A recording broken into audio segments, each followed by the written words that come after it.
Um grande escritor da história da igreja, um historiador muito famoso, francês, Daniel Rupes, escreveu uma longa coleção de 10 volumes, que você pode ver aqui, sobre a história da igreja.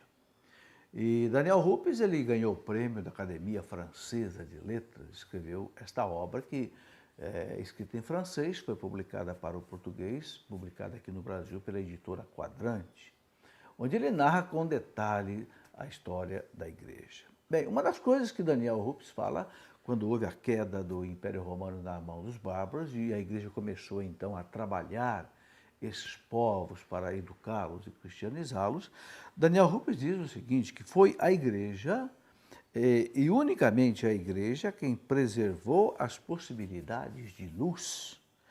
Graças à igreja, ele diz, nem tudo só sobrou. Ela soube amar os bárbaros, que acabavam de derrubar o mundo romano, soube amar as almas violentas que Cristo chamava e pacientemente, heroicamente, conseguiu conquistá-las para Cristo. É uma citação de Daniel Rupes no seu volume 2, na página 615. Então a igreja teve que heroicamente, diz Daniel Rupes, pacientemente, ir trabalhando esse povo bárbaro, esse povo que não tinha uma civilização, esse povo que adoravam deuses os mais exóticos possíveis. Mas a igreja, principalmente através, como eu já disse, dos mosteiros de São Bento, foi trabalhando esses bárbaros. É verdade que muitos cristãos morreram nas mãos deles. Muitos foram mártires, porque eram povos bárbaros, né, que nem sempre aceitavam uma acolhida, nem sempre aceitavam um diálogo com os monges, com os bispos, com os padres da igreja. Mas a igreja não desanimou e a igreja continua esse trabalho. E através dos grandes homens da igreja, os grandes padres, chamados apologistas, os padres também chamados apostólicos, aqueles que tinham ouvido os apóstolos, a igreja foi trabalhando esses mártires, né? E logo no ano 500, né, o principal rei bárbaro, Franco, Clovis, se converteu ao cristianismo. Clovis era esposo de Clotilde e a sua esposa Clotilde já era cristã, tinha se convertido ao cristianismo. E Clotilde converteu Clovis praticamente também com o trabalho de um grande santo da igreja chamado São Remígio. E quando Clovis foi batizado por São Remígio no ano 500, veja, pouco tempo depois da queda do Império Romano, a queda do Império foi em 476, portanto, 24 anos depois, nós já temos aí o principal rei bárbaro convertido ao cristianismo. Isso foi algo importantíssimo, algo marcante.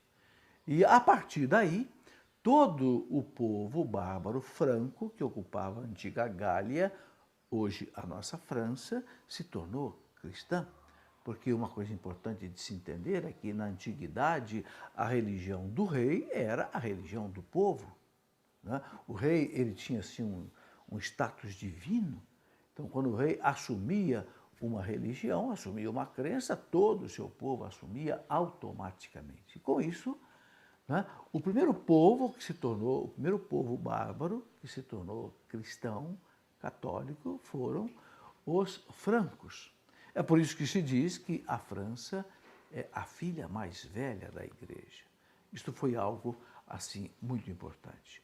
Uma outra coisa muito importante que diz para nós Daniel Rupes, esse historiador que narrou com detalhes a história da igreja e ganhou o prêmio da Academia Francesa de Letras, Daniel Rupes diz que, com a queda de Roma, nós temos nas mãos dos ostrogodos, desabou toda a civilização romana, e que ali então nós temos vários povos que dominaram tudo isso. E algo importantíssimo que ele diz é isto, que do século VI ao século XII, portanto, nesse arco de história de, como eu disse, 6 séculos, né, não haverá obra alguma de valor que não esteja na dependência da igreja.